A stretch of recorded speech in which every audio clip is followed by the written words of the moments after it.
we know that's another Wednesday, and of course we're focusing as well on the German-African relations.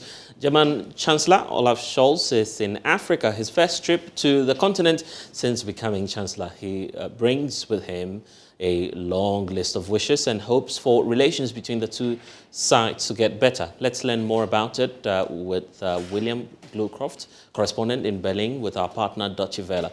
Thank you for joining us. Now, William, we know that a lot is going to happen in this trip, but where, first of all, is Scholz visiting, and what are some of the biggest issues surrounding this trip?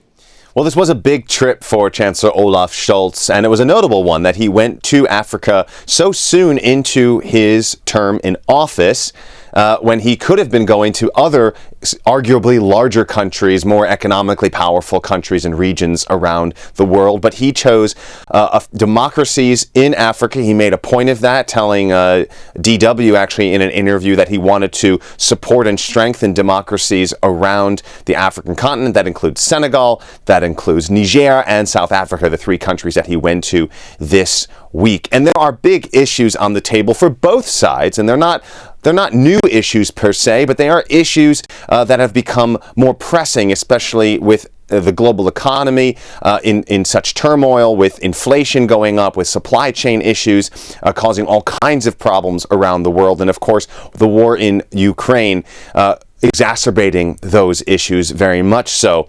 Really, food and energy security, food and energy prices was really the big thing that Olaf Scholz wanted to press home about and try to show that Germany and the European Union more broadly were supporting these countries in these issues, which, while in the European Union, food and energy, bad enough, but they are tolerable. In these kinds of countries around Africa, they're really a very big problem for people that have already been struggling in many ways economically and already been struggling with food and energy prices that are only going to go up since they are, many of them, so dependent on Ukraine and Russia for their food supplies.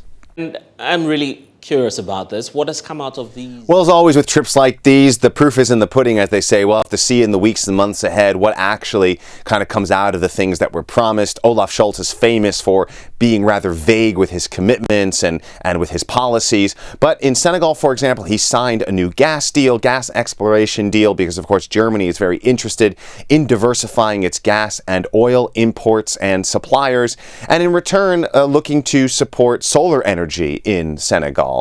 In Niger, the big talk was about military commitments, fighting Islamist insurgencies there. Of course, the EU is pulling out of neighboring Mali, but Germany is going to stick with a UN mission in Niger, which is largely a training mission for Niger military forces, which is something that Niger very much wanted. And South Africa, being such a large country, such an influential country, and having a long history, especially a colonial history with Germany and Europe, very much looking at the G20, for example, very much looking for South Africa's commitments to many of the West's priorities. And what is the German government offering African countries that hope to strengthen relations between the two sides?